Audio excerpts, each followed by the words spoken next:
ভ্যাপসা গরমে ত্বকের যত্ন কি করা উচিত? প্রচণ্ড দাবদাহে জনজীবনে দুর্ভোগ নেমে এসেছে। গরমের সঙ্গে যোগ হয়েছে পরিবেশের আর্দ্রতা, যার ফলে অনুভূত হচ্ছে বেশি তাপ। এরকম আবহাওয়ায় ত্বকে দেখা যায় নানা সমস্যা। শিশুদের তো আরও বেশি ঝুঁকি রয়েছে।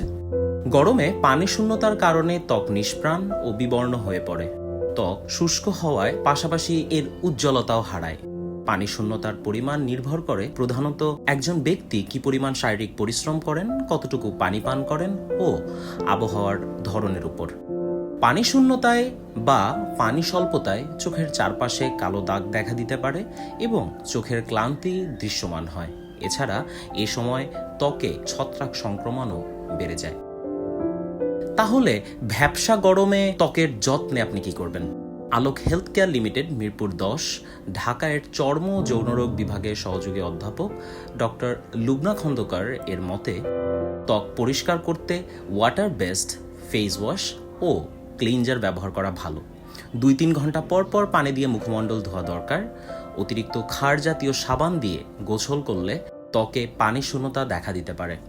গোসলের পর ত্বকের ধরন বুঝে সানব্লক ক্রিম ব্যবহার করা উচিত। সূর্যরশ্মি ত্বকে পানি শূন্যতা সৃষ্টি করে ও ত্বকের উজ্জ্বলতা নষ্ট করে, তাই সরাসরি আমরা সূর্যরশ্মি সংস্পর্শে কখনোই যাব না। দিনের বেলা বাসা থেকে বাইরে যেতে হলে ছাতা, রোদ টুপি, হ্যাট, সানগ্লাস, সানব্লক ক্রিম ইত্যাদি ব্যবহার করা প্রয়োজন। গরম আবহাওয়ায় পর্যাপ্ত বিশ্রাম ও ঘুম না হলে, স্লিপ সাইকেল বা ঘুমের চক্র ব্যাহত হলে ত্বকে তার প্রভাব পড়বে। ত্বক হয়ে পড়ে নিষ্প্রাণ, তাই রোজ 7 থেকে 8 ঘন্টা ঘুমানো উচিত। এ সময় অতিরিক্ত মেকআপ করা থেকে বিরত থাকাটাই বাঞ্ছনীয়।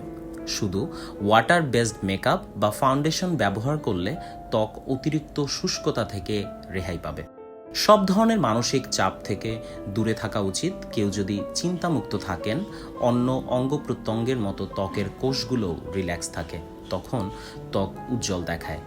ত্বকের যত্ন সার্বিক খাদ্যাভ্যাসের ভূমিকা অত্যন্ত গুরুত্বপূর্ণ এবং খাদ্য তালিকার প্রধান উপাদানগুলো সহ সুষম খাবার খাওয়া দরকার।